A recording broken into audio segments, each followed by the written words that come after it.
Just a short train ride away from Lisbon is the city of Sintra, and that is our destination today.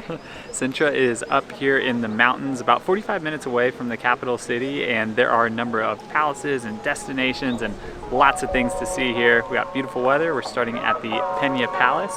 Time to go explore.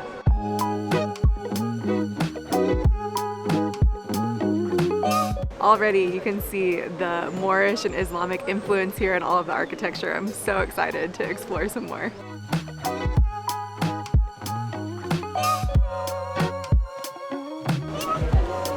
So far I've learned that this was once a monastery, then it got destroyed in an earthquake. King Ferdinand came, fell in love, made it into his castle, and the guy really liked bathrooms because there are a ton in this place. The inside is quite nice, but the real highlight here of Pena Palace is the outside. Just something about the colors really works together, honestly, despite the fact that it's these really bright yellow and reds. Also, it is super cold, super windy out here. We're a little surprised by the elements. It's like a frigid wind. When you come to Pena Palace, you have access to the gardens as like the base level ticket, but you can pay extra to go inside. I think the ticket price difference like €7 versus like 14.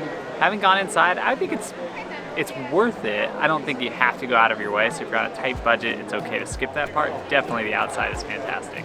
I can see why Ferdinand II fell in love with this place. The views from this castle are stunning. Definitely getting here early seems like the recommendation. I mean, we were like the second time in and it was already pretty crowded, but I don't think that really took away from any of our enjoyment. Overall, great stop. Cannot wait to see what else Sintra has to offer. Me too. Stop number 2 is the Moorish castle. So we're actually hiking backwards reverse from the loop bus system because we wanted to stop at the Pena Palace first because we knew it'd be more crowded, but that means about a 5-minute walk back up the hill. We've made it to the Moorish castle that dates back to the 12th century. More ruins now than anything, but it's like a fun little playground. You can explore all the different hidden areas.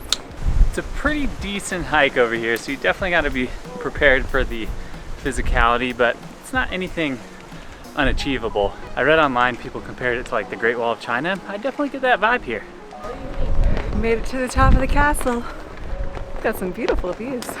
If you hike part way up, you might think like, this is good enough, but I think it's worth going all the way to the top peak that you see. Not only do you have the amazing view of the town and the ocean, but you can also see Pena Castle over here off to the side as well. Now what do we think? Great. I'm on cloud 9. Awesome. This is not what they were saying 2 seconds ago. Whoa, whoa, whoa. Hiking with a family is very entertaining. Welcome to my realtor segment where it's probably 0% accurate, but I'm giving this a 2 out of 10. Number 1, it's a little bit of a fixer-upper. Number 2, you know, it's giving me PTSD from Machu Picchu.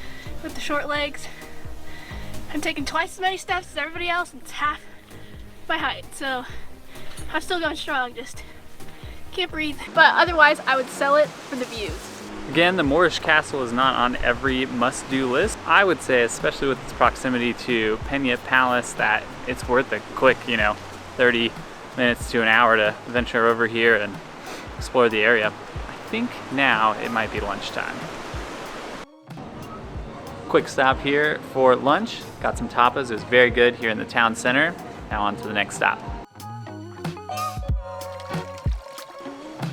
After a long ticket snafu, we're now here. You can explain the rest. Where are we? Here. Here. We're at the grounds of Regaleira. More castles to explore and more pretty grounds to explore. This is a disaster. Oh, this looks cool already.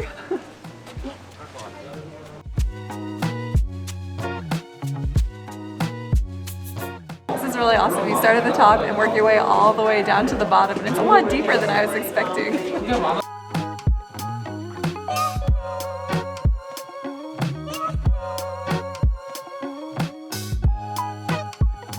This place is really cool. Honestly, mostly for the photo opportunities, but even aside from that, this really deep tower they just carved into the rocks. A highlight for sure.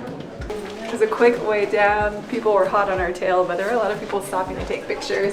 And now you get to walk out in this cool little cave tunnel. I don't really know what to expect in this place, but it's been really fun so far. Adventure continues to the actual well part of the well.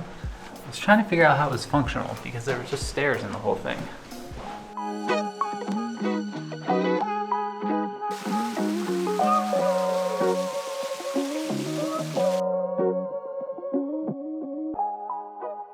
Some baby steps. These are very steep.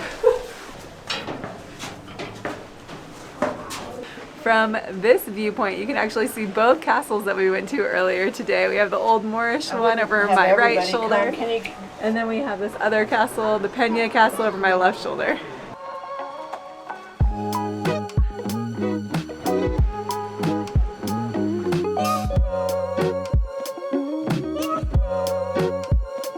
This castle is not really as old as all the other ones we've seen today. Apparently, some millionaire built it back in the 1910s or something. Got a lot of money to waste. This is the most work she's done yet. I'm getting a picture of the cat. Don't hate.